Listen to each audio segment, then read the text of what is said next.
தினம்தோறும் விளக்கேற்ற நல்ல எண்ணெய் இதயம் நல்லெண்ணெய். அனைவருக்கும் வணக்கம். இன்றைய தினம் சட்டசபையில் அதனுடைய அலுவல்களில் பங்கேற்று ஜனநாயக கடமையை நிறைவேற்றிவிட்டு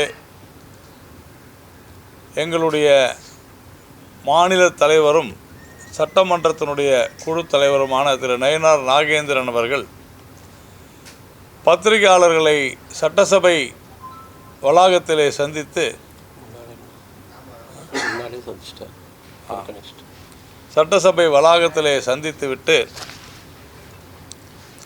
திராவிட முன்னேற்றக் கழக ஆட்சி, அதாவது திராவிட மாடல் ஆட்சி இந்த வகுப்பு, அதாவது தமிழ்நாடு மக்கள் நலப்பணி எனும் வகுப்பில் இந்த 5 ஆண்டு கால திட்டத்தில் 5 ஆண்டு கால ஆட்சியில் இந்த காலகட்டத்தில் ஒரு மிகப்பெரிய தோல்வியை சந்தித்திருக்கிறது. அதாவது 505 வாக்குறுதிகளில் வெறும் 160 வாக்குறுதிகளை மட்டுமே சாதித்ததாக அவர்கள் காட்டியிருக்கிறார்கள். மீதமுள்ள 345 வாக்குறுதிகளை காற்றிலே பறக்கவிட்டு அந்த வாக்குறுதிகளை வெற்றி பெற செய்ய முடியாமல், அதை அமல்படுத்த முடியாமல், மக்களுக்கு அதை கொடுக்க முடியாமல் ஒரு ஏமாற்று ஆட்சியாக இந்த ஆட்சி திகழ்ந்த காரணத்தினால இந்த ஆட்சி தோல்வியுற்ற ஆட்சி. அதாவது 31 மதிப்பெண் பெற்று 31.68 விழுக்காடு மதிப்பு பெற்று இந்த ஆட்சி தோல்வியுற்று விட்டது, ஃபெயில் ஆகிடுச்சு அப்படின்னு பத்திரிகையாளர்களிடம் இந்த ஆட்சியினுடைய தோல்வி குறித்து ஆன்சர் பேப்பர், கொஸ்டின் பேப்பர், தேர்தலுக்கு முந்தைய வாக்குறுதி,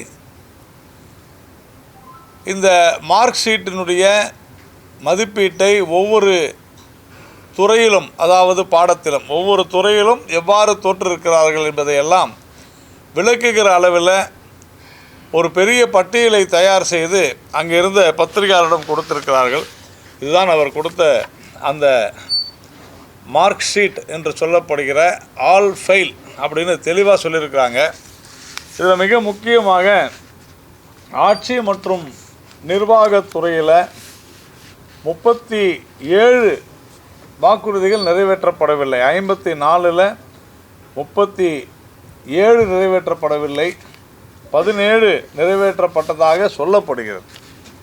கல்வி மற்றும் விளையாட்டில் 21ல் 12 நிறைவேற்றப்படவில்லை, 9 நிறைவேற்றப்பட்டதாக சொல்லப்படுகிறது. இப்படி சமூக நீதி, சுகாதாரம், சுற்றுச்சூழல், தமிழ்மொழி, கலாச்சாரம், தொழிலாளர் நலன், தொழில் வளர்ச்சி, நீர் மேலாண்மை, பெண்கள் நலன், பொதுமக்கள் நலன், போக்குவரத்து, மீனவர் நலன், வழிபாட்டு உரிமை, விலங்குகள் நலன், விவசாயம், வேலைவாய்ப்பு என்று பல்வேறு துறைகளில் கொடுத்த வாக்குறுதிகளில் 505ல் 345 வாக்குறுதிகளை மறந்தே விட்டது திராவிட முன்னேற்றக் கழக ஆட்சி என்பதை தெளிவாக சொல்லியிருக்கிறது. இதில் நாம் பார்த்தோம் என்றால் இந்த மக்கள் பணி அப்படின்னு பார்க்கும் பொழுது விலைவாசி இந்தியா முழுக்க இன்ஃப்ளேஷன் என்பது குறைந்திருக்கிற நேரத்தில் ஹோல்சேல் ப்ரைஸ் இண்டெக்ஸு கூட இந்தியாவினுடைய பணவீக்கத்தை விட, இந்தியாவினுடைய மொத்த விலை குறியீட்டை விட தமிழகம் மிக அதிகமாக இருக்கிறது. அதாவது தேசிய அளவில் ஒரு பொருளினுடைய விலை, பல பொருட்களுடைய விலை குறைவாக இருக்கும் பொழுது தமிழகத்தில் இந்த நிதி நிர்வாகத்திறனற்ற ஆட்சியில் விலைவாசி மிக மிக அதிகரித்திருக்கிறது. அதே மாதிரி பெண்கள் பாதுகாப்பு நாம் பார்த்திருக்கிறோம். சுதந்திரம் பெற்ற பிறகு தமிழகத்தில் ஒரு அமைதி பூங்கா, தமிழகம் ஒரு அமைதி பூங்கா என்கின்ற வாசகத்தை நாம் தொடர்ந்து கேட்டிருக்கிறோம். உண்மையிலேயே தமிழ்நாடு ஒரு அமைதி பூங்காவாகத்தான் இருந்தது. ஆனால் கடந்த 5 வருட திராவிட மாடல் திமுக ஆட்சியில் யாரை எப்பொழுது எங்கு வேண்டுமானாலும் வெட்டுவோம், எங்களை கேட்பதற்கு யாரும் இல்லை என்கிற அளவில் ரவுடிசம், அவர்களுடைய அந்த ரவுடிகளுடைய ராஜ்யமாக சட்ட ஒழுங்கு சீர்கேட்டினுடைய முதன்மை நகரமாக, முதன்மை மாநிலமாக தமிழ்நாடு திகழ்ந்து கொண்டிருக்கிறது. குறிப்பாக பெண்களுக்கு இங்கு பாதுகாப்பு அறவே இல்லை. சங்கிலி பறிப்பு, கற்பழிப்பு, அதே மாதிரி பாலியல் ரீதியிலான சீண்டல்கள், முதிய வயதான பெண்களை தாக்கி கொள்ளையடிப்பது போன்றவைகள் அதிகரித்திருக்கின்றன. போக்சோ கேஸ் பார்த்திங்கன்னா 3 மடங்கு இந்த 4 வருடங்களில் அதிகரித்திருக்கிறது என்பது ஒரு மிகப்பெரிய ரொம்ப வருத்தமிக்க ஒரு செய்தி. 47 கற்பழிப்புகள் சராசரியாக நடந்து கொண்டிருக்கின்றன மாதந்தோறும் அப்படின்னு சொல்கிறது ஒரு மிகப்பெரிய ஒரு மோசமான ஒரு விஷயம். சட்ட ஒழுங்கு மிக மோசமான நிலைமையை ஏற்றிருக்கிறது. வேலை வாய்ப்பு பெருகவில்லை. காரணம், இங்கே ஒரு புறம் மது குடிப்பதை, மது அருந்துவதை ஊக்குவித்து கொண்டிருக்கிற அரசு, வேலைக்கு செல்லக்கூட முடியாமல் போதையிலே திண்டாடி கொண்டிருக்கிற, தள்ளாடி கொண்டிருக்கிற அளவிற்கு இந்த மாநிலத்தை இந்த ஆட்சி, திராவிட மாடல் ஆட்சி தள்ளிவிட்டிருக்கிறது. இங்கே பெருமையாக சொல்லிக்கொள்கிறார்கள், தமிழகத்தில் தான் பெண்கள் அதிக அளவில் வேலைக்கு போகிறாங்கன்னு. ஒரு ஆய்வின் அடிப்படையில் நான் சொல்கிறேன், இங்கு பெண்கள் வேலைக்கு செல்ல, அதிகமாக வேலைக்கு செல்ல காரணமே பெண்கள் முன்னேற்றத்தினால், அரசாங்கம் செய்த காரணத்தினால் அல்ல, குடும்ப சூழ்நிலை காரணமாக ஆண்கள், குறிப்பாக ஆண்கள் அதிக அளவு இங்கே இந்த டாஸ்மாகினால், அந்த இவர்களுடைய மோசமான கொள்கையினாலே, அதனால் வீட்டில் பிரச்சனை ஏற்பட்டு அதிக அளவில் பெண்கள் தங்களுடைய குடும்ப சூழ்நிலையை கருதி பணிக்கு செல்வதனால்தான் அதிக அளவு பெண்கள் தமிழ்நாட்டில் வேலைக்கு செல்கிறாங்க. அதே மாதிரி பொருளாதாரம் மிக மோசமான நிலைமையில் இருக்குது. பொருளாதாரம் நல்லா இருக்குன்னு மு.க. ஸ்டாலின் அவர்கள் சொன்னாலும் கூட விலைவாசி அதிகரித்திருக்கிறது. தேசிய சராசரியை விடன்னு சொல்கிறாங்க. இன்ஃப்ராஸ்ட்ரக்சர் இல்லைன்னு சொன்னால், கட்டமைப்பு இல்லைன்னு சொன்னால் இங்கே உற்பத்தி இல்லை என்பதை புரிந்து கொள்ள வேண்டும். கல்வியில் நாம் நேற்றைய தினம் கூட பாலகுருசாமி அவர்கள், முன்னாள் துணைவேந்தர், அண்ணா பல்கலைக்கழகத்தினுடைய துணைவேந்தர் அவர்கள், அண்ணா பல்கலைக்கழகத்தினுடைய பதிவாளரை நீக்க வேண்டும் என்று கோரியிருப்பது எந்த அளவிற்கு கல்வியில் ஊழல் மலிந்து விட்டது. ஆளுநருடன் நாங்கள் ஆளுநரை ஏற்க மாட்டோம் என்ற ஒரே காரணத்தினால், ஆளுநர் துணை வேந்தராக இருக்கிறார் என்ற ஒரே காரணத்தினால உயர்கல்வித்துறையை கிட்டத்தட்ட காற்றிலே பறக்க விட்டு நாம் அண்ணா பல்கலைக்கழகத்தில் பார்த்தோம் எப்படிப்பட்ட ஒரு கொடூரமான சம்பவம் நடந்து இறங்கேறியது என்று. அப்படிப்பட்ட ஒரு மோசமான சூழ்நிலை கடந்த காலத்தில் இருந்த துணைவேந்தர்கள் பலர் ஜெயிலிலோ அல்லது பெயிலிலோ இருக்கக்கூடிய ஒரு மோசமான சூழ்நிலையிலும் கூட திமுகவினுடைய குடும்ப உறுப்பினர் என்கின்ற காரணத்தினாலே ஒரு பதிவாளரை நியமித்து அந்த கல்வியை சீரழித்து கல்வியை வியாபாரமாக்கி இருக்கிறது இந்த அரசாங்கம். சுகாதாரத்தை நாம் எடுத்துக்கொண்டால் நாங்கள் நிறைய செய்கிறோன்னு சொல்கிறாங்க, ஆனால் மக்களிடமும் சுகாதாரம் இல்லை. சுகாதாரம் மருத்துவமனைகளிலும் இல்லை. ஏனென்றால் மருத்துவமனைகளில் போதிய மருத்துவர்கள் இல்லை, மருத்துவர்களுக்கு சம்பளம் கொடுப்பதில்லை. பாதி மருத்துவர்களை நாங்கள் நிரந்தர பணியாளர்களாக மாற்றுகிறோம், நிரந்தர மருத்துவர்களை மாற்றுகிறோம் என்று சொல்லியும் இதுவரை செய்யவில்லை. மத நல்லிணக்கத்தை நாசப்படுத்தி இந்துக்களுடைய கோபத்தை சம்பாதித்து கொண்டுள்ளது. திருப்பரங்குன்றம் மலையிலே என்ன நடந்தது என்பதை நாம் பார்த்தோம். அதே மாதிரி சமூக நீதி நாம் வேங்கை வயலிலிருந்து தொடர்ந்து பார்த்து வருகிறோம். பல கோவில்களிலே குறிப்பிட்ட சமுதாய மக்களை அனுமதிக்காமல் இருப்பது, அதே மாதிரி தென் மாவட்டங்களில் தொடர்ந்து நடைபெற்று வரும் பள்ளிக்கூடங்களில் கூட சிறு குழந்தைகளிடையே கூட ஜாதி மோதல்கள், ஆனால் இவர்கள்தான் சமூக நீதி காவலர்கள் என்று சொல்லிக்கொள்வது, இவையெல்லாம் மிக மிக மோசமான ஒரு விஷயங்கள். ஊழலை பொறுத்தவரையில் ஊழலை ஒழிப்போம் என்று சொன்னார்கள், ஆனால் ஊழலில் கொடிகட்டி பறக்கிறது. நேற்றைய தினம் இன்று காலை சென்னை உயர்நீதிமன்றம் மிக தெளிவாக ஒரு முக்கியமான தீர்ப்பை கொடுத்திருக்கிறது. அதாவது KN நேரு அவர்களுடைய ஊழல் முகாந்திரம் இருக்கிறது என்று சொல்லி அவர் மீது வழக்கு பதிய வேண்டும் என்று லஞ்ச ஒழிப்புத்துறைக்கு உத்தரவிட்டிருக்கிறது. அரசாங்கத்திற்கு உத்தரவிட்டிருக்கக்கூடிய ஒரு நீதிமன்றம் தலையிட்டு அரசாங்கத்தை சொல்லக்கூடிய அளவிற்கு இந்த அரசாங்கம் ஒரு கேடுகட்ட அரசாங்கமாக விளங்கி கொண்டிருக்கிறது. இதில் நம்ம பார்த்தோம்னா வாக்குறுதி, இந்த இப்போ துறை ரீதியாக பார்த்தோம். ஒவ்வொரு வாக்குறுதியாக நம்ம பார்க்கும் பொழுது மாநில உரிமைகளுக்காக திமுக போராடும் அப்படின்னு வாக்குறுதி எண் 1. மாநில உரிமைகளுக்காக இவர்கள் என்ன போராடினார்கள் அப்படின்னா எதுவுமே இல்லை. தொடர்ந்து நேற்றைய தினம் கூட நாம் பார்த்தோம், குரியன் ஜோசப் அவர்களுடைய அறிக்கையில் நம்முடைய இந்திய அரசியலமைப்பு சட்டத்திற்கு எதிராக ஒரு அறிக்கையை இவர்கள் தாக்கல் செய்திருக்கிறார்கள். இந்தியா தனது நிர்வாக வசதிக்காக மாநிலங்களை உருவாக்கியது அப்படின்றது தான் இந்திய அரசியலமைப்பு சட்டம். ஆனால் அந்த அரசியலமைப்பு சட்டத்தையே மாற்றி போடுகிற அளவிற்கு இந்த மாநில உரிமைகள் என்கிற பெயரில் மத்திய மாநில உறவுகளை வேண்டுமென்றே திட்டமிட்ட ரீதியில் இந்த அரசாங்கமானது மிக மோசமான முறையில் பிரிவினைவாதத்தை தூண்டக்கூடிய அளவிற்கு திராவிட முன்னேற்றக் கழகம் தேர்தல் நேரத்திலே செய்கிறது. அதே மாதிரி தெற்கு மண்டலத்திற்கான மேல்முறையீட்டு நீதிமன்றம் தமிழகத்தில் அமைக்கப்படும் என்று சொன்னார்கள். அமைக்கப்படவில்லை, அதற்கான முயற்சியும் எடுக்கப்படவில்லை. உலக பல்கலைக்கழகங்களில் தமிழ் இருக்கைகள் அமைக்கப்படும் அப்படின்னு சொன்னாங்க. அதாவது உலகெங்கிலும் இருக்கக்கூடிய பல்வேறு பல்கலைக்கழகங்களில் தமிழ் இருக்கை அமைக்கப்படும் அப்படின்னு சொன்னாங்க. ஆனால் இந்த 5 வருடங்களில் ஒரே ஒரு தமிழ் இருக்கை கூட அறிவிக்கப்படவில்லை, அமைக்கப்படவில்லை என்பதுதான் மிகப்பெரிய உண்மை. அப்படிப்பட்ட அதாவது இப்படி ஒரு பொய் வாக்குறுதியை தமிழை வளர்க்கிறோம் என்று சொல்லி ஏமாற்று வேலையில் இந்த அரசாங்கம் இறங்கி இருக்கிறது. இந்த 5 வருடங்களில் டொரண்டோவில் ஒரு தமிழ் இருக்கை அமைக்கப்பட்டிருக்கிறது அமெரிக்காவில். அந்த இருக்கையை அங்கே அமைத்திருப்பது நம்முடைய பாரத பிரதமர் திரு நரேந்திர மோடி அவர்கள். ஆனால் தமிழ்நாட்டினுடைய முதலமைச்சரோ இந்த ஆட்சியோ எதுவுமே செய்யவில்லை என்பதுதான் உண்மை. செம்மொழி பூங்காக்கள் அனைத்து மாநகராட்சியிலும் அமைக்கப்படும்னு சொன்னாங்க.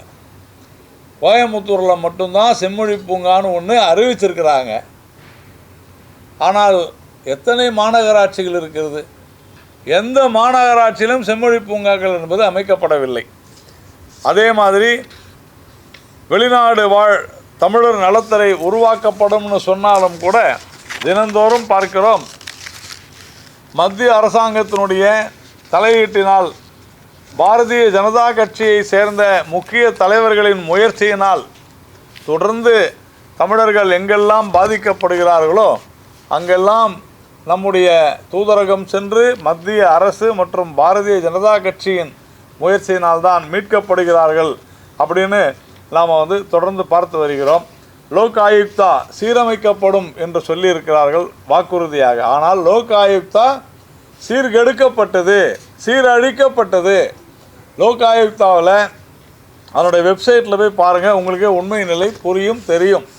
அந்த அளவிற்கு லோக் ஆயுக்தா என்கிற இந்த அமைப்பை சீர்கெடுத்து சீரழித்து நாசமாக்கி இருக்கிறது திராவிட மாடல் அரசு. சேவை உரிமை சட்டம் கொண்டு வரப்படும்னு ஒரு வாக்குறுதி கொடுத்தாங்க.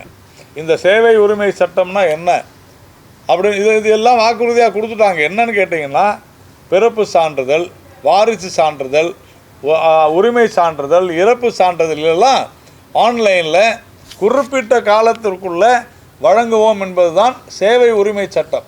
ஆனால் இதுவரை இந்த 5 வருடங்களில் அதற்கான எந்த முயற்சியும் எடுக்கப்படவில்லை. இது மிக இந்த 5 வருட காலத்தில் எது நடந்திருக்க வேண்டுமோ, தமிழகம் முதன்மையான மாநிலம் என்று சொல்கிறார்கள், ஆனால் அது நடைபெறவில்லை. மாறாக இன்றைக்கி பிறப்பு சான்றிதழோ இறப்பு சான்றிதழோ வேணும்னா அலைன்னு அலையக்கூடிய ஒரு சூழ்நிலையில் தான் தமிழக மக்கள் இருக்கிறார்கள்.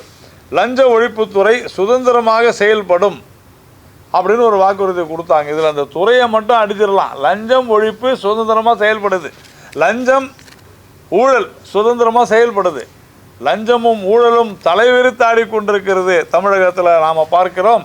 பிறப்பு சான்றிதழ் முதல் இறப்பு சான்றிதழ் வரை, மின்சாரம் வாங்க வேண்டுமென்றால் அதில் ஊழல், நெல் மூட்டை விற்க வேண்டுமென்றால் ஊழல், அதே மாதிரி ஒரு பாட்டிலுக்கு 10 ரூபா. இப்போ என்ன ஆயிடுச்சு, நம்ம பாட்டிலுக்கு 10 ரூபான்னு சொல்லி அது உடனே கோவப்பட்டு அதுதான் சொல்லுவாங்க, அதுக்காக கோவப்படுறாங்க. பாட்டிலுக்கு 10 ரூபான்ற நிலைமை மாறி இப்பொழுது ஒரு சில பாட்டிலுக்கு வாங்குறது இல்லை கடையில். என்ன சொல்லிடுறாங்கன்னா, நீங்கள் அந்த பாட்டில் போய் பாரில் வாங்கிக்கங்கன்னு சொல்லி 10 ரூபான்றதை 40 ரூபா ஆகிட்டாங்க. நாம் 10 ரூபா பாட்டில் 10 ரூபா பாட்டில்னால் இப்போ 40 ரூபா பாட்டில் ஆயிடுச்சு எல்லா ஒயின் ஷாப்லேயும். அதே போல் அரசு நிர்வாகத்தில் சிக்கன நடவடிக்கை எடுக்கப்படும் அப்படின்னு சொன்னாங்க. ஆனால் அரசு நிர்வாகத்தில் சிக்கன நடவடிக்கை எடுக்கப்பட்டிருந்தால் இவ்வளவு கடன் வாங்கியிருக்க மாட்டார்கள். 10.7 லட்சம் கோடி ரூபாய் இன்றைக்கு கடன் சுமை அதிகரித்திருக்கிறது ஒவ்வொரு தமிழன் மத்தியிலும். அதே மாதிரி கடன் சுமையை குறைப்பதற்கு உயர்மட்ட குழு அமைக்கப்படும்னு சொன்னாங்க. கடன் சுமை தான் உயர்ந்ததை தவிர உயர்மட்ட குழு ஒன்றும் அமைக்கப்படவில்லை. அதே மாதிரி பொதுத்துறை நிறுவனங்களை சீரமைக்க வல்லுநர் குழு அமைக்கப்படும்னு சொன்னாங்க. பொதுத்துறை நிறுவனங்கள், தமிழ்நாட்டினுடைய அரசு பொதுத்துறை நிறுவனங்கள் எங்கேயும் எந்த வல்லுநர் குழுவும் அமைக்கப்படவில்லை. மாறாக அதை சீரழித்து விட்டார்கள். எல்லா பொதுத்துறை நிறுவனங்களும் மிகப்பெரிய கடனில் மூழ்கி ஒரு மோசமான நிலைமைக்கு சென்று கொண்டிருக்கிறது என்பதுதான் உண்மை. விவசாயத்திற்கு தனி பட்ஜெட்டுன்னு சொன்னாங்க, போட்டாங்க. விவசாயத்திற்கு தனி பட்ஜெட்டுன்னு சொல்லி விவசாயத்தையே தனிமைப்படுத்தி விவசாயமே தமிழ்நாட்டில் ஒரு டீக்ரோத், வளர்ச்சி இல்லாமல் கீழே போயிருக்கிறது. அவ்வளவு மோசமான ஒரு நிலைமையில் இன்றைக்கி விவசாயத்தை மறந்துட்டாங்க இந்த ஆட்சியில். ஆனால் தனி பட்ஜெட் போடுறோன்ட்டு தனிமைப்படுத்தி விட்டார்கள். விவசாயத்தை நாங்கள் தனியாக பார்த்துக்கிறோம்னு சொல்லி தனிமைப்படுத்திய பெருமை இந்த அரசாங்கத்திற்கு இருக்கிறது. ஊரக பகுதிகளில் விற்பனை சந்தைகள் உருவாக்கப்படும் சொன்னாங்க, செய்யலை. விவசாயம் சார்ந்த தொழில்கள், வினைப்பொருட்களுக்கு உரிய விலை, கூட்டுறவு பயிர்க்கடன், நகைக்கடன், அது ஒரு குறிப்பிட்ட நபர்களுக்கு தான் செஞ்சாங்க. விவசாயம் சார்ந்த தொழில்கள் பெருக்கப்படும் சொன்னாங்க, செய்யலை. மாறாக மத்திய அரசாங்கத்தினுடைய பல்வேறு திட்டங்களின் மூலமாக விவசாயம் சார்ந்த தொழில்களுக்கு இப்போ கூட நம்முடைய பாரதிய ஜனதா கட்சியினுடைய அரசு கிட்டத்தட்ட 2 லட்சம் கோடி ரூபாய் விவசாயத்திற்காக தனியாகவே இப்போ ஒதுக்கியிருக்குது. அந்த அளவிற்கு மிக முக்கியமான திட்டங்களை மத்திய அரசு கொடுக்குது. ஆனால் மாநில அரசு விவசாயத்திற்கு ஒன்றும் செய்யவில்லை. கரும்பு விவசாயிகளுக்கு நிலுவைத் தொகை பெற்று தரப்படும் என்று சொன்னார்கள், செய்யவில்லை. வேளாண் பொருட்களுக்கு குறைந்தபட்ச ஆதார விலை எம்எஸ்பி, இங்கே மத்தியில் விவசாயிகள் ஒரு தூண்டிவிட்டு நடத்திய போராட்டத்தின் போது அப்படியே நீலிக்கண்ணீர் வடித்த திராவிட மாடல் இந்த 5 வருடங்களில் அந்த ஆதார விலையை, மாநில அரசு தர வேண்டிய ஆதார விலையை சில பயிர்களுக்கு கொடுக்காமல் விவசாயிகளை வஞ்சித்திருக்கிறது. அதே மாதிரி கொடைக்கானலில் தோட்டக்கலை ஆய்வு மையம் அமைப்பதாக சொன்னார்கள், நடக்கவில்லை. சிறு விவசாயிகள் சொட்டு நீர் பாசனத்திற்கு 100 விழுக்காடு மானியம் என்று சொன்னார்கள். ஆனால் அதை மத்திய அரசாங்கம் தான் கொடுத்தது, மாநில அரசாங்கம் கொடுக்கவில்லை. விளைநிலங்கள் பாதுகாப்பு, ஆனால் விளைநிலங்களை பாதுகாப்பே இல்லாமல் அவைகளெல்லாம் ஃப்ளாட்டு போட்டு அனுமதி கொடுக்கக்கூடிய மோசமான ஒரு ஊழல் ஆட்சியாகத்தான் இந்த அரசாங்கம் இருக்கிறது. விதவை ஆதரவற்ற பெண்கள் கால்நடை வளர்க்க 30 விழுக்காடு மானியம் என்று சொன்னார்கள், ஆனால் அது நடக்கவில்லை. மாறாக ஆதரவற்ற பெண்களுக்கு மத்திய அரசாங்கம் திட்டத்தை கொடுக்கிறது. அனிமல் ஹஸ்பண்டரியில் கால்நடை வளர்ப்புக்கு இந்த பட்ஜெட்டில் கூட மத்திய அரசாங்கம் ஒரு முக்கியமான திட்டத்தை கொண்டு வந்திருக்கிறது. வேளாண் மண்டல குழுக்கள் அமைப்போம் என்று சொன்னார்கள், அமைக்கவில்லை. கடைசியாக அஇஅதிமுக ஆட்சியில் தஞ்சாவூரை நாம் கொண்டு வந்தோம். அது ஏனென்றால் மீத்தேனுக்கு கையெழுத்து போட்ட முதல்வர் ஸ்டாலின் செய்த காரணத்தினால அங்கே நாம் உடனடியாக மத்திய அரசாங்கத்தினுடைய வழிகாட்டுதலின் பெயரில் உடனடியாக அதை நாம் சிறப்பு வேளாண் மண்டலமாக அமைத்தது கடந்த அஇஅதிமுக ஆட்சி என்பது இங்கே குறிப்பிடத்தக்கது. தானிய சேமிப்பு கிடங்குகள் மற்றும் உலர்களங்கள் அமைக்கப்படும் சொன்னால் எங்கே போய் பார்த்தாலும் நெல் எல்லாமே, எல்லா பயிர்களுமே வெயிலிலும் மழையிலும் வாடி வதங்கி அது அப்படியே மூழ்கி மிக மோசமான சூழ்நிலையில் தமிழ்நாட்டில் இருந்து கொண்டிருக்கிறது. அதே மாதிரி கிருஷ்ணகிரியில் ஜீனூரில் தோட்டக்கலை பல்கலைக்கழகம் அமைப்பதாக சொன்னார்கள், அமைக்கவில்லை. மதுரை வேளாண் பல்கலைக்கழகம் அமைக்கவில்லை. சத்துணவு மையத்துக்கு பொருட்கள் கூட்டுறவுக்கு மூலம் கொள்முதல், அதுவும் செய்யவில்லை. பனை வெல்லம் ரேஷன்கள் விற்பனை செய்வதாக கூறினார்கள். ஆனால் இப்பொழுதெல்லாம் ரேஷன் கடைகளை திறப்பதே அதிசயமாக இருக்கிறது. ஏனென்றால் பல நேரங்களில் ஸ்டாக் இல்லை, இருப்பு இல்லைன்னு சொல்லிடுறாங்க. அதே மாதிரி பயிர் காப்பீட்டு திட்டம் தனிநபர் பாதிப்புக்கும் வனவிலங்குகள் பாதிப்புக்கும்னு சொன்னாங்க. அதுவும் மத்திய அரசாங்கத்தினுடைய முயற்சினால்தான் நடந்திருக்கிறது. மூலிகை தோட்டங்கள் உருவாக்குவதாக சொன்னார்கள். காவலூர் மூலிகை பண்ணை திறப்பதாக சொன்னார்கள், செய்யவில்லை. பட்டுக்கூடு விற்பனை மையங்கள், நீராபானம் இறக்க அனுமதி, தென்னை விவசாயிகளுக்கு ஊக்கத்தொகை என்று தொடர்ந்து இந்த விவசாய பொருட்கள் எதையுமே விவசாயத்திற்காக ஒரு கிஞ்சித்து கூட இந்த அரசாங்கம் செய்யவில்லை. கிட்டத்தட்ட ஒரு 200 அல்லது 300 வாக்குறுதிகள் விவசாயத்தில் செய்திருக்கிறார்கள். அதை எல்லாமே பத்திரிகையாளர்கள் நாம் அளித்திருக்கிறோம். பார்த்திங்கன்னா பேரிச்சை சாகுபடிக்கு மானியம் செய்யவில்லை, கன்னிகா மதகு சீரமைப்பு செய்யவில்லை. அதே மாதிரி நீர் மேலாண்மை ஆணையம், எந்த ஒரு நீர் மேலாண்மையும் இவங்க செய்யவே இல்லை. மாறாக மிக மோசமான முறையில் இந்த ஆறுகள், ஏரிகள், குளங்கள், குட்டைகள் மிக மோசமாக மிதந்து கொண்டிருக்கின்றன என்பதுதான் உண்மை. அதே மாதிரி நிலத்தடி நீர் பாதுகாப்பு சட்டம் கொண்டு வருவதாக சொன்னார்கள், கொண்டு வரவில்லை. பாலாறு தாமிரபரணி ஆற்றுப்படுகைகள் சீரமைப்பு நடக்கவில்லை. இப்படி கிட்டத்தட்ட ஒரு 100 விவசாயத்திற்கான 100 திட்டங்களில் 90 அவங்க செய்யவே இல்லை என்பதுதான் உண்மை. அதே போல் மீன்வள கடல்சார் கல்லூரிகள் செய்யலை. ஆனால் மீன் வளத்திற்காக நம்முடைய பாரதிய ஜனதா கட்சி அரசு மத்திய பட்ஜெட்டில் பல நிதியை ஒதுக்கி இருக்கிறது என்பது உண்மை. படகு மீட்பு டிராக்டர்கள் சொன்னார்கள், செய்யவில்லை. ஐஸ் பெட்டிகள் மானியம் என்றார்கள், செய்யவில்லை. இன்ஜின் வாங்க மானியம் உயர்வு என்றார்கள், செய்யவில்லை. வெளிநாட்டு இயந்திரங்கள் இறக்குமதி என்றார்கள், செய்யவில்லை. ஆனால் பாரதிய ஜனதா கட்சி ஆட்சியில் ஆழ்கடல் மீன்பிடிப்பு மற்றும் இயந்திரங்கள் வாங்குவதற்காக மீனவர்களுக்கு கடன் மிக தெளிவாக நாம் செய்திருக்கிறோம். கடன் அட்டை மீனவர்களுக்காக கொடுத்திருக்கிறோம். மீன்பிடி துறைமுகங்கள், குளிர்பதன கிடங்கு என்றெல்லாம் சொல்லி வெறும் வாய்ஜாலம் செய்திருக்கிறது இந்த அரசாங்கம். இப்படி மீனவர்களுக்காக இவர்கள் செய்த எந்த ஒரு வாக்குறுதியும் செய்யவில்லை. அதே மாதிரி சலவைத்துறை அமைப்பதாக சொன்னார்கள், செய்யவில்லை. 30 வயதுக்குட்பட்டோரின் கல்வி கடன் தள்ளுபடி மிக முக்கியமானது, இதை தள்ளுபடி செய்கிறோம் என்று சொன்னார்கள். ஆனால் இன்று வரை மாணவர்களுடைய கல்வி கடன் ரத்து என்கிற வாக்குறுதி நிறைவேற்றப்படவில்லை என்பதுதான் உண்மை. இந்த மாதிரி மாணவிகளுக்கு இலவச நாப்கின் கொடுத்து விட்டதாக சொல்கிறார்கள். கோர்ட்டில் அஃபிடவிட்டே போட்டாங்க. ஆனால் நான் சவால் விடுகிறேன், பல பள்ளிகளில், அரசு கல்லூரிகளில் மாணவிகளுக்கு இலவச நாப்கின் வழங்கப்படுவதில்லை. இதை கூட செய்ய துப்பில்லாத ஒரு அரசாங்கமாகத்தான் இந்த அரசாங்கம் இருந்து கொண்டிருக்கிறது. அதே மாதிரி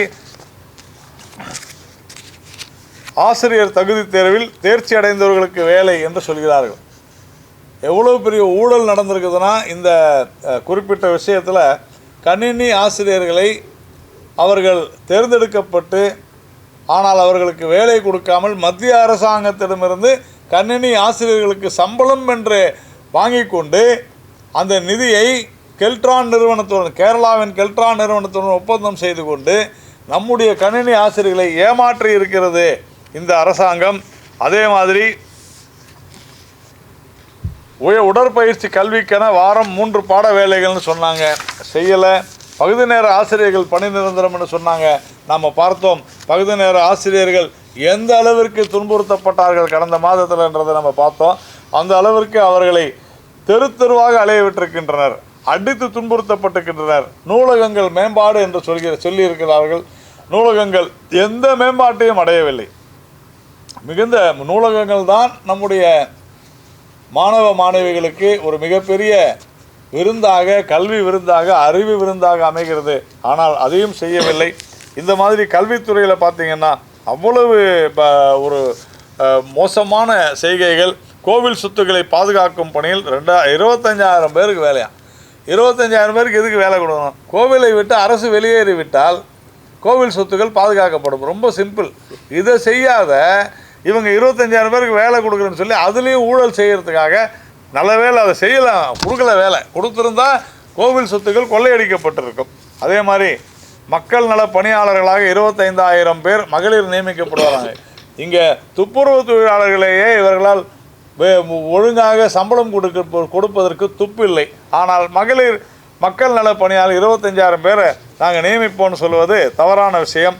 அதே மாதிரி தொழில்துறையில் 75% வேலைவாய்ப்பு தமிழர்களுக்கு சட்டம் கொண்டு வருவோம். நாங்கள் கொண்டு வரலையே. எங்கே கொண்டு வந்தாங்க? ஏன் கொண்டு வரல? அதே மாதிரி தடையற்ற மின்சாரம்னு சொன்னாங்க. தொடர்ந்து இப்போ மின்சாரம் மிக அதிக விலை கொடுத்து வாங்கக்கூடிய ஒரு சூழ்நிலைக்கு இந்த அரசாங்கம் தள்ளப்பட்டிருக்கிறது. குமரியில் ரப்பர் தொழிற்சாலை என்றார்கள், நடக்கவில்லை.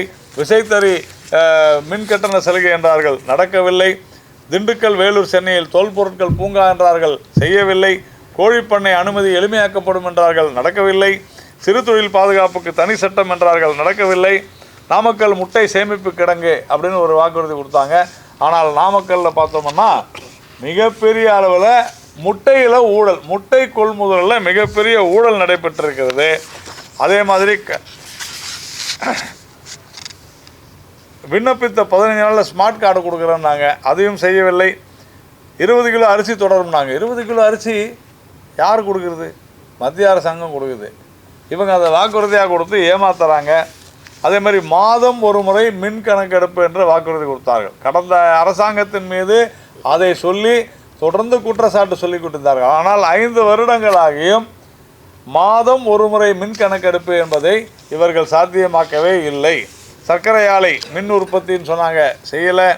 மின் ஊழியரே கட்டணம் வசூலிப்பார்கள் என்றார்கள், செய்யவில்லை. அதுவும் எல்லாமே இவங்க கான்ட்ராக்டில் விட்டுட்டாங்க. காற்றாலை மின்சாரத்திற்கு சிறப்பு வழித்தடம்னு சொன்னாங்க. ஆனால் அது சிறப்பு ஊழல் தான் நடைபெற்று கொண்டிருக்கிறதே தவிர சிறப்பு வழித்தடம் நடக்கவில்லை. அதே மாதிரி ரேஷன் பொருட்கள் பாக்கெட்டில் வழங்கப்படும் நாங்கள் இன்ன வரைக்கும் நடக்கலை. ரேஷனில் கூடுதல் சர்க்கரை உளுத்த பருப்பு சொன்னாங்க, நடக்கலை. இப்போ தான் 240 முடிஞ்சிருக்குது, எதுவுமே நடக்கலை. இவ்வளவு மோசமான ஒரு விஷயம் நடந்திருக்கிறது. அதே மாதிரி மகப்பேறு உதவித்தொகை 24,000 உயரும்னு சொன்னாங்க. ஆனால் இதில் பாதி கொடுப்பது யாருன்னா மத்திய அரசு. ஆனால் ஏதோ தாங்கள் செய்து விட்டதை போல முழுக்க இவங்க கொடுக்கல. 12,000 ரூபாய் மத்திய அரசு கொடுக்குது, அதே இவங்க கொடுத்துட்டு 24,000 உயர்த்துறோன்னாங்க, கொடுக்கல. அதே மாதிரி மாவட்டந்தோறும் மகளிர் தங்கும் விடுதிகள் அப்படின்னு ஒரு அறிவிப்பு கொடுத்தாங்க. ஆனால் அதை சாத்தியமாக்கி இருக்கிறது மத்திய அரசாங்கத்தினுடைய நிதிநிலை அறிக்கை. இந்த பட்ஜெட்டில் மாவட்டந்தோறும் மகளிர் தங்கும் விடுதிகளை மத்திய அரசாங்கம் அறிவித்திருக்கிறது, மாநில அரசு செய்யலை. அதே மாதிரி திருமண உயர்வு தொகை 30,000 ரூபாய் உயர்த்துவோம்னு சொன்னாங்க, செய்யலை. மகளிர் குழு பொருட்களுக்கு முன்னுரிமை அப்படின்னு சொன்னாங்க, அதையும் செய்யலை.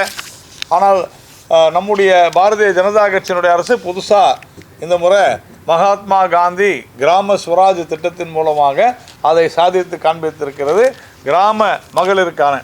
அதே மாதிரி இடைநிலை ஆசிரியர் சம வேலைக்கு சம ஊதியம்னு சொல்லி கிட்டத்தட்ட இந்த இடைநிலை ஆசிரியர்களை கடந்த வாரம் வரை எப்படியெல்லாம் அலைக்கழித்தார்கள்.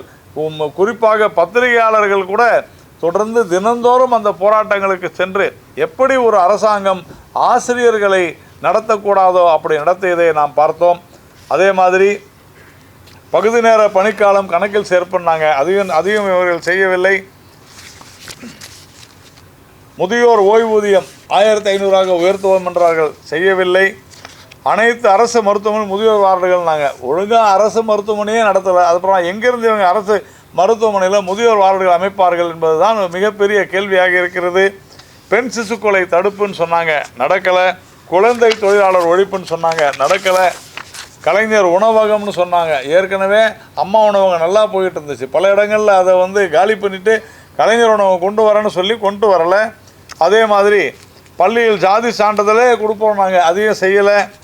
இதே மாதிரி பத்திரிகையாளர் ஊதிய குழு சொன்னாங்க, செய்யலை. 108 ஆம்புலன்ஸ் அதிகரிப்பு அப்படின்னு சொன்னாங்க, ஆனால் அதை அவர்கள் செய்யவில்லை. பத்திரிகையாளர் குடியிருப்பு சொன்னாங்க, செய்யலை. தாம்பரம் காஞ்சிபுரம் மாநகராட்சி மழை வெள்ள நீர் வடிகால் அமைக்கப்படும், சென்னையில் மழை வெள்ள நீர் வடிகால் அமைக்கிறோன்னு சொல்லி எப்பேற்பட்ட துயரத்திற்கு மக்களை ஆளாக்கினார்கள் என்பது நமக்கு தெரியும். ஆனால் எதையுமே செய்யவில்லை. அதே மாதிரி காலி பணியிடத்தை நிரப்புறோம்னு சொன்னாங்க, செய்யலை. புனித நகர பழனி திருத்தணி மேம்பாடுன்னு சொன்னாங்க. எதை செய்தாலும் ஊழல் ஊழல் ஊழல். கோவில்களே வேணான்னு சொல்கிறாங்க. ஆனால் கோவில்கள் இருக்கக்கூடிய நகரங்களை இவர்கள் கொள்ளையடிப்பதற்காக நாங்கள் நகர்த்துறோம். நாங்கள் நவீன அடுக்குமாடி கார் பார்க்கிங் எல்லா இடத்துலையும் செய்கிறோம். நாங்கள் எங்கே செஞ்சாங்க? எதுவுமே செய்யலை. அதுவும் கூட மத்திய அரசாங்கத்தினுடைய ஸ்மார்ட் சிட்டி திட்டத்தில் தான் இது நடைபெற்று கொண்டிருக்கிறது. சில ஊர்களில் வேறு எங்கேயும் நடக்கலை. அதே மாதிரி லாரி நீர் விநியோகம் தவிர்ப்புன்னு சொன்னாங்க. எல்லா இடத்துலையும் லாரி நீர் போய்கிட்டு தான் இருக்குது. 15 நாளில் குடிநீர் இணைப்புன்னு சொன்னாங்க. 150 நாள் நாங்கே வரமாட்டேங்குது. இப்படி நிறைய இந்த மாதிரி நம்ம சொல்லிக்கிட்டே போகலாம். அதே மாதிரி பழனி கொடைக்கானல் ரோப் கார் திட்டம் 5 வருடங்க ஆச்சு, ஒன்றுமே நடக்கலை. அதே போல் விக்கிரவாண்டி கும்பகோணம் தஞ்சாவூர் 4 வழி சாலை திட்டத்தை எங்களால் நிறைவேற்ற முடியாதுன்னு சொல்லிட்டாங்க. மத்திய அரசு தான் இது செய்யணும் அப்படின்னு சொல்லிட்டாங்க. இப்படி எந்த ஒரு திட்டத்தையுமே செய்யாமல் புதிய பல்கலைக்கழகங்கள்னு சொன்னாங்க. ஆனால் இதுவரையிலும் எந்த புதிய பல்கலைக்கழகமும் வரல. கலைஞர் பல்கலைக்கழகம் அப்படின்னு அவங்க அப்பா பேரில், முதலமைச்சருடைய தந்தை பெயரில் ஒன்று கொண்டு வரதா சொன்னாங்க. அதுவும் அப்படியே தான் இருக்குது. பறக்கும் சாலை திட்டம் நடக்கலை. சென்னையில் மேம்பாலங்கள் இப்பொழுது தான் கடைசியில் 5 வருடம் கழித்து அடையாறில் இப்பொழுது ஒன்று திறந்திருக்கிறாங்க. அதே மாதிரி கல்வெட்டுகளை பாதுகாப்போம்னு சொன்னாங்க, செய்யலை.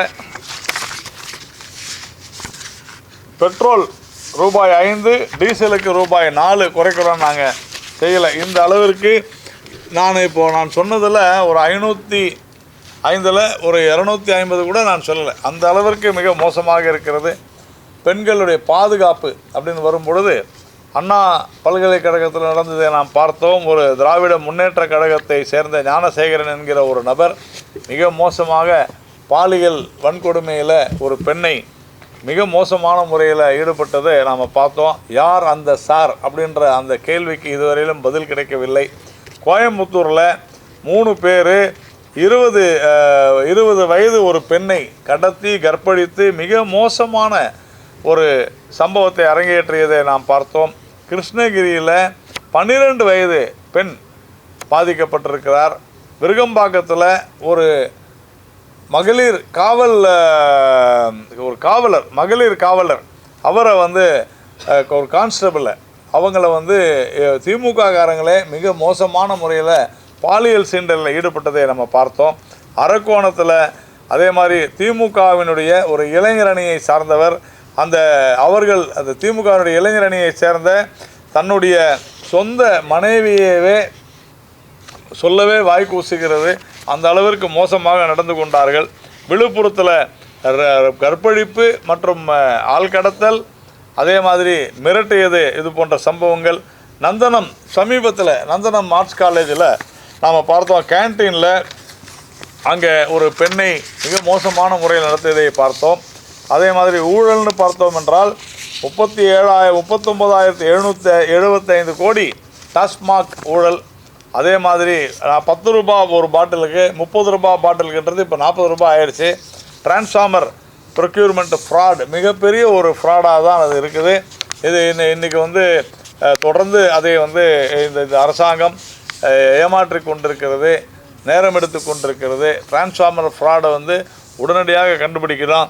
அதே மாதிரி KN நேரு அவர்களுடைய அனுமதிக்காக, நகராட்சி நிர்வாகத்துறையில் அனுமதிக்காக, அதாவது அப்பாயின்மெண்ட் ஸ்கேம், அதே மாதிரி டிரான்ஸ்ஃபர் செய்கிறதுக்காக ஸ்கேம், இது மாதிரி எல்லாத்துலேயும் ஊழல்.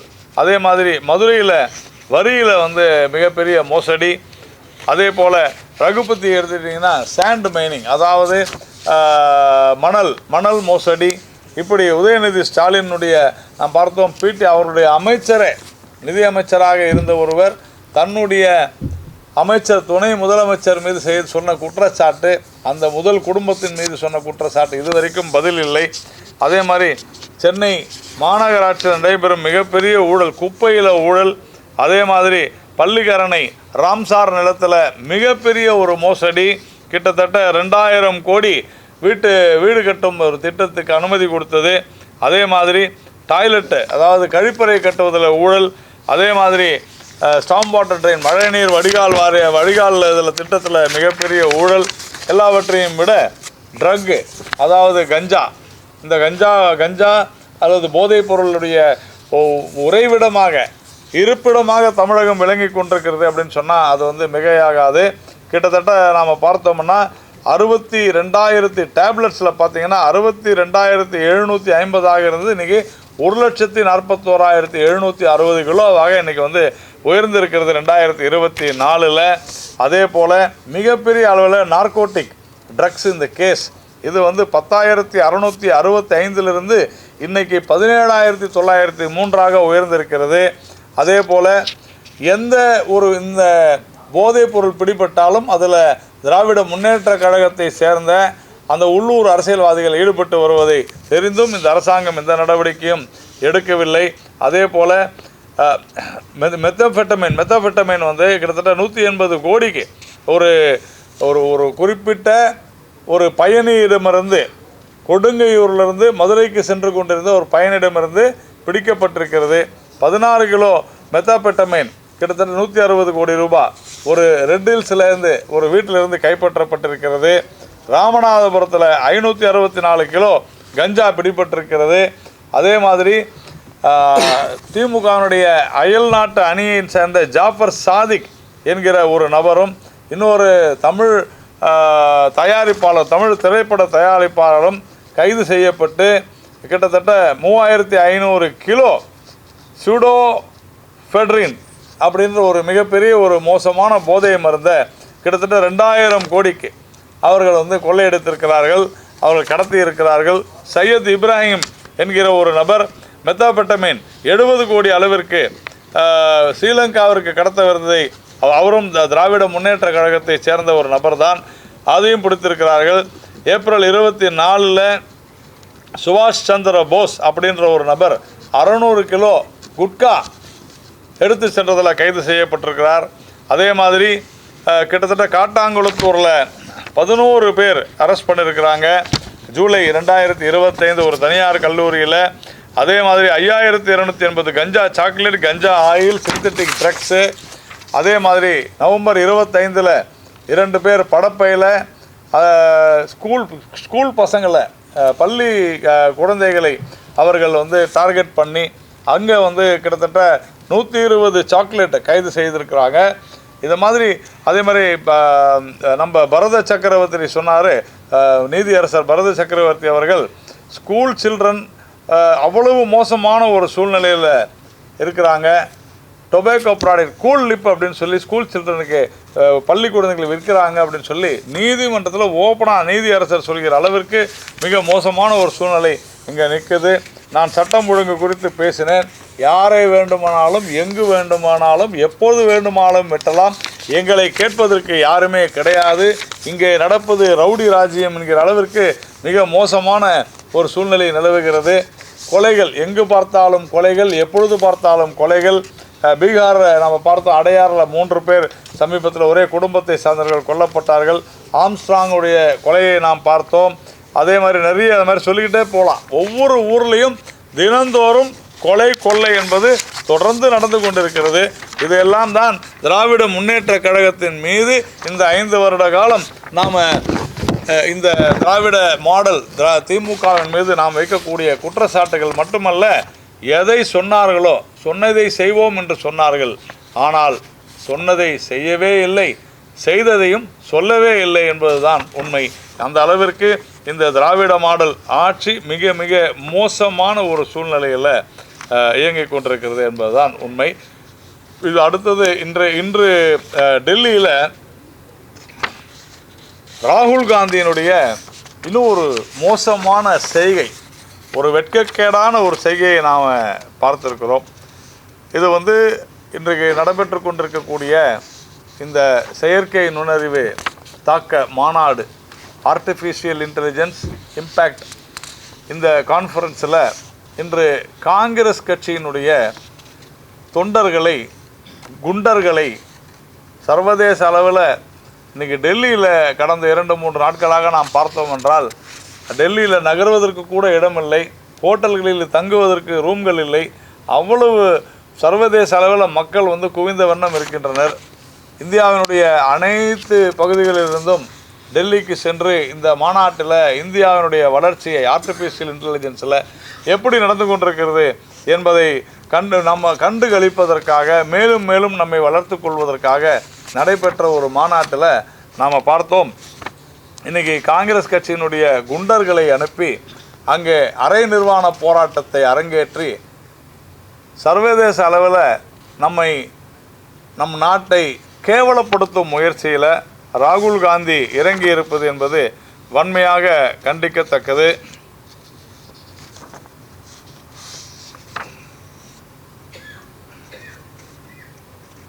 இது முழுக்க முழுக்க நம் நாட்டிற்கு எதிரான சதியாக, நம் நாட்டை இந்தியாவை அவமானப்படுத்துவதற்காகவே ராகுல் காந்தியினுடைய காங்கிரஸ் கட்சியினுடைய திட்டமிட்ட சதியாகத்தான் நாம் கருதுகிறோம்.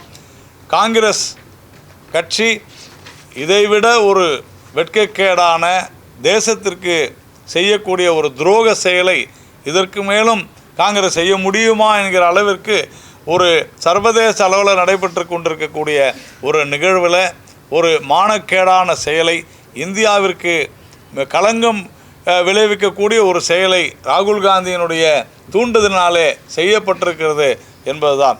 அடுத்ததாக இன்னொரு முக்கியமான விஷயம், நேற்றைய தினம் ஆலந்தூர் பகுதியில் திராவிட முன்னேற்ற கழகத்தினுடைய பாராளுமன்ற உறுப்பினர் கனிமொழி சோமு அவர்கள் பேசும் பொழுது, ஹிந்தி பேசுகிற வட இந்திய மக்கள் தமிழ்நாட்டில் கஞ்சா விற்கிறாங்க அப்படின்னு ஹிந்தி மொழி பேசுபவர்களை கஞ்சா விற்கிறார்கள் என்று சொல்லியது உண்மையிலேயே கடும் கண்டனத்திற்குரியது.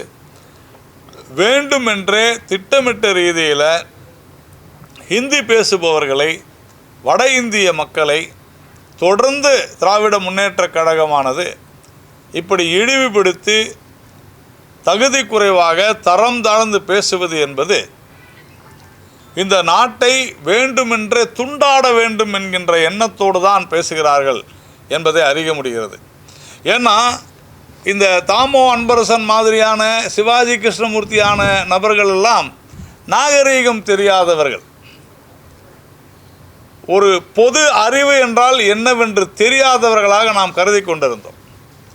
ஆனால் ஒரு மருத்துவர், நன்கு படித்தவர், ஒரு பெண்மணி, ஹிந்தி பேசுகிற மக்கள் கஞ்சா விற்கிறார்கள் தமிழ்நாட்டிற்கு என்று சொல்வது திராவிட முன்னேற்ற கழகம் திட்டமிட்ட ரீதியில் வேண்டுமென்றே தான் இப்படி பேசுகிறது என்பதை உறுதி செய்கிறது. என்னவென்றால், அவர் பேசும்பொழுது சொல்கிறார், மரியாதைக்குரிய அமைச்சர் பேசும்பொழுது அப்படின்றார். அந்த அமைச்சர் பேசியதை இவர் வழிமொழிந்து பேசுகிறார்.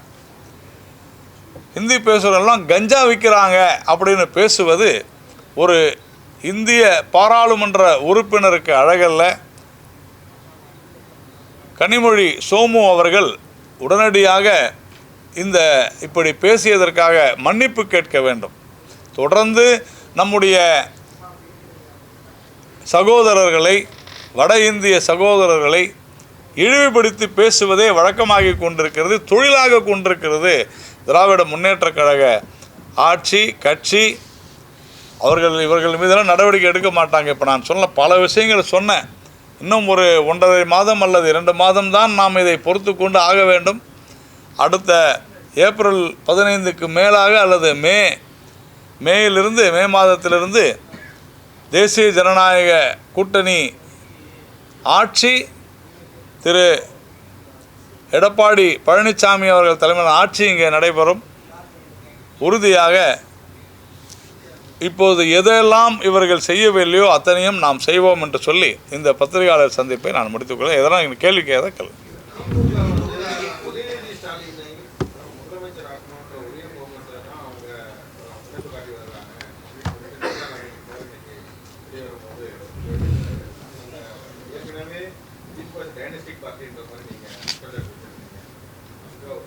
தமிழ்நாட்டை நாசமாக்க வேண்டும் என்று துடித்து கொண்டிருக்கிறார்கள் அப்படின்னு தான் நம்ம சொல்லணும். ஒரு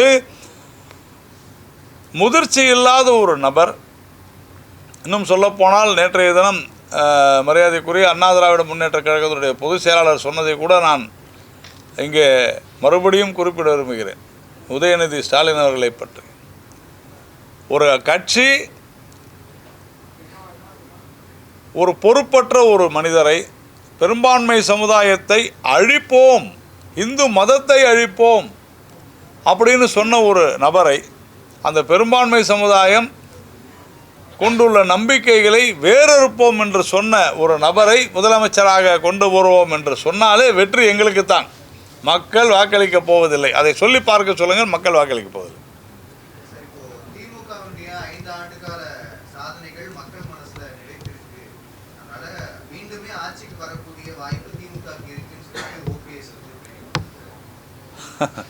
அவருடைய பாவம், அவருடைய நிலைமை அந்த மாதிரி இருக்குது. நம்ம என்ன செய்ய முடியும்?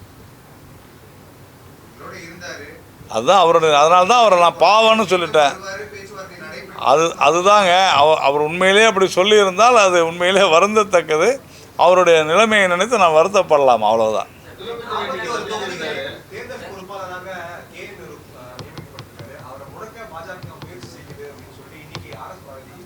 அப்போ அவர் ஆர்எஸ் பாரதி நீதிபதியை குறை சொல்கிறாரா அப்படின்றதான் கேள்வி.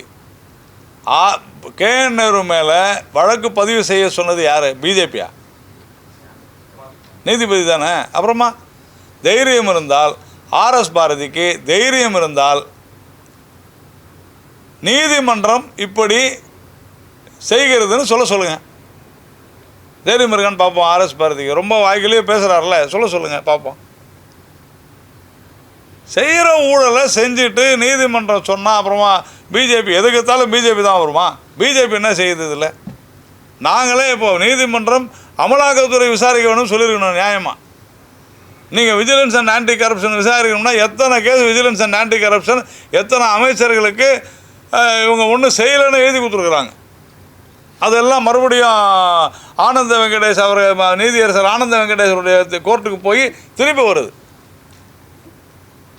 நீதிமன்றத்தை மதிக்காதவர்கள் திராவிட முன்னேற்ற கழகத்தினர். அதனால் ஆர்எஸ் பாரதிக்கு இப்படியெல்லாம் சொல்வது என்பது அவருடைய பொழுதுபோக்கு, அவ்வளோதான். அப்படி தான் சொல்லுவாங்க, வேறு எப்படி சொல்லுவாங்க? நான் செஞ்சேன்னு சொன்னால் நேராக ஜெயிலுக்கு போக வேண்டியது தான். அவர் இப்போ ஜெயிலுக்கு போகக்கூடாதுன்றதுனால அவர் அது மாதிரி சொல்கிறாரு. அப்படி தான் சொல்லுவாங்க, வேறு எப்படி சொல்லுவாங்க? செய்ததை தவிர யார் ஒப்புக்கொள்வார்கள்?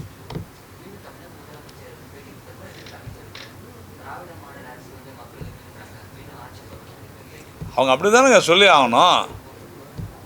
அப்படி விரும்பலைன்னு சொன்னார்னா அவர் இப்போ நாங்கள் போட்டியில்லைன்னு சொல்லிட்டு போயிடலாமே. அப்படி தான் சொல்லுவாங்க. அல்ல, அவருக்கு மனநிறைவு நிறைய இருக்கும். ஏன்னா நிறைய அமைச்சர்கள் அவங்க இப்போ குடும்பம் எல்லாம் சொத்து சேர்த்துருச்சு, பல ஊழல்கள், ஜாலியாக இருந்துட்டாங்க, பல நாடுகளுக்கு போயிட்டு வந்துட்டாங்க, ஒன்றும் இப்போ பொருளாதார மேம்பாட்டுக்கு ஒன்றும் கொண்டு வரல. உண்மை தானேங்க.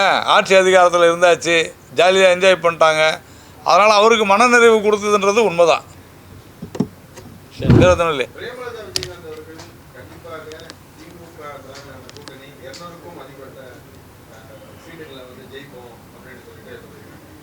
இதை மட்டும் மேலேருந்து விஜயகாந்த் அவர்கள் கேட்டுக்கொண்டிருந்தால், இன்று மழை பெய்தால் அது விஜயகாந்த் அவருடைய கண்ணீரால் தான் மழை பெய்கிறது என்று நாம் சொல்லலாம். அந்த அளவிற்கு விஜயகாந்த் அவருடைய புகழை அவருடைய குடும்பத்தினரே இப்படி சீரழித்திருப்பது என்பது உண்மையிலேயே நாங்கள் வருத்தப்படுகிறோம். விஜயகாந்த் அவர்கள் மீது நாங்கள் மிகுந்த மரியாதை வைத்திருந்தோம். அவர் 2014 தேசிய ஜனநாயக கூட்டணிக்காக உயிரை விட்டு பிரச்சாரம் செய்த காட்சிகள் நம்மை விட்டு நீங்கவே இல்லை. ஆனாலும் அவருடைய குடும்பம், அவருடைய கட்சின்னு கூட நான் சொல்ல மாட்டேன், இப்படி ஒரு மோசமான ஒரு முடிவை எடுத்திருக்கிறார் என்று சொன்னால் உண்மையிலேயே விஜயகாந்த் அவர்கள் மேலே இருந்து கண்ணீர் விட்டு கொண்டிருப்பார் என்று தான் நான் நினைக்கிறேன்.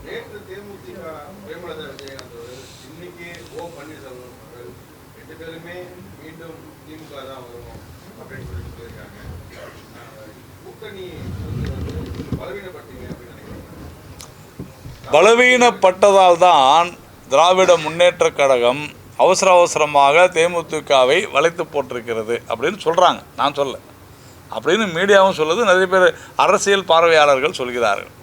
காங்கிரஸ் கட்சியினுடனான அந்த குழப்பங்கள், அவர்களுடனான மிகப்பெரிய பிரச்சனைகள், இன்னும் சொல்லப்போனால் நம்முடைய மாணிக்கம் தாகூர், ஜோதிமணி, அதே மாதிரி கிரீஷ் சோடாங்கர் போன்றவர்களெல்லாம் எப்படியெல்லாம் திமுகவை தொடர்ந்து வசைபாடி கொண்டிருக்கிறார்கள். இன்னைக்கு கூட மாணிக் தாகூரோட ஒரு ட்வீட்டுக்கு நான் ரீட்வீட் பண்ணி அவருக்கு நான் சொல்லியிருக்கிறேன். பாவம் மாணிக் தாகூர் அவர்கள் என்ன அவர் நினைத்ததை நான் இன்று சொல்லியிருக்கிறேன். அவர் என்ன நினைத்தாரோ அதை நான் சொல்லியிருக்கிறேன். அதை கேட்டிருக்கேன். உங்கள் மெயின் வாய்ஸ் இதானங்க சொல்லுது அப்படின்ட்டு. இல்லை, அவர் நீங்கள் மட்டும் வைகோ ஒன்று சொல்லியிருக்கிறார். அதாவது காங்கிரஸ் கட்சியில் வந்து வேட்டி கிழிகிறதெல்லாம் சகஜம்தான், வழக்கம்தான் அப்படின்னு. அதுக்கு வந்து மாணிக்கம் தாகூர் சொல்லியிருக்காரு, நான் வந்து கூட்டணி பற்றி பேசக்கூடாதுன்னா அமைதியாக இருக்கிறேன், இல்லைன்னா வேறு ஏதாவது பேசுகிறேன் அப்படின்னு சொல்லியிருக்கிறார். நான் என்ன அதுக்கு பதில் சொன்னேன்னா, மாணிக்கம் தாகூர் அவர்களே இப்படி சொல்கிறீங்க, உங்கள் மனசில் என்ன இருக்குதுன்னா அப்படின்னு சொல்லிட்டு சொன்னேன். அதாவது திமுகவினுடைய உட்கட்சி பூசலில் கொலைகள் விழுவதே சகஜம் தானே. மதுரையில் என்ன இருந்துச்சு? வேட்டு கிழியதை பற்றி பேசுகிறாங்க, ஆளே க்ளோஸ் பண்ணுறாங்கங்க திமுக உட்கட்சி பூசலில் அப்படின்னு நான் சொல்லலை. மாணிக்கம் தாகூர் சொல்லுவாருன்னு நான் ட்வீட் போட்டிருக்கிறேன். உங்கள் மெயின் வாய்ஸ் அப்படி தானே சொல்லுது, நான் சொல்லலை. அதனால் இந்த அளவிற்கு மிக மோசமான ஒரு கட்சி ஆட்சி நடைபெற்று கொண்டிருக்கிறது என்பதை நாம் புரிந்து கொள்ள வேண்டும். தேங்க்யூ.